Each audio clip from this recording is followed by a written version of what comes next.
ইফতার থেকে সেহরি পর্যন্ত মুসলিমদের প্রার্থনা ও আনাগোনায় মুখর থাকত আল আকসা মসজিদ প্রাঙ্গণ। তবে চলমান যুদ্ধের কারণে ইসরায়েলের নিষেধাজ্ঞায় ঐতিহ্যবাহী এই মসজিদ এখন একেবারেই নিস্তব্ধ। বাধ্য হয়ে রাস্তায় নামাজ পড়ছেন ফিলিস্তিনিরা। একই সময়ে সংযুক্ত আরব আমিরাতে রমজানের বহু বছরের কামান নিক্ষেপও স্থগিত করেছে দুবাই পুলিশ। রমজানের শেষ 10 দিন মানেই ফিলিস্তিনিদের পদচারণায় মুখর আল আকসা মসজিদ। প্রতি বছর এই সময় ইতিকাফ ও ইবাদতের জন্য সেখানে জড়ো হন হাজারো মুসল্লি, কিন্তু এবারের চিত্র একেবারেই আলাদা। বিকাশ পেমেন্টে 10,000 টাকার বেশি অফার, শপিং চলছে তো। ইরান ও যুক্তরাষ্ট্র ইসরায়েলের সংঘাতের কারণে একেবারেই নিস্তব্ধ মসজিদ প্রাঙ্গণ। গত 28 ফেব্রুয়ারি চলমান যুদ্ধকে অজুহাত দেখিয়ে মসজিদ বন্ধ করে তেল আবিব কর্তৃপক্ষ।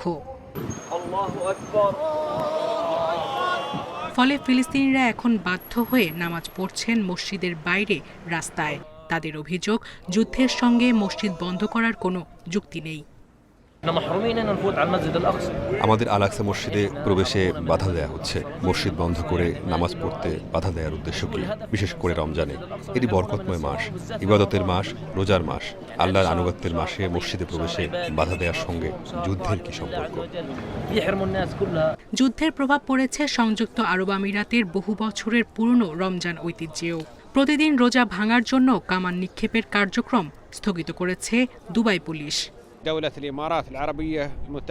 সংযুক্ত আরব আমিরাত জুড়ে এই কামান নিক্ষেপ বন্ধ করা হয়েছে। দেশের নাগরিক, প্রবাসী ও দর্শনার্থীদের নিরাপত্তার স্বার্থে এই সিদ্ধান্ত নেওয়া হয়েছে। তবে এর বিকল্প হিসাবে ড্রামের শব্দ ব্যবহার করা হচ্ছে।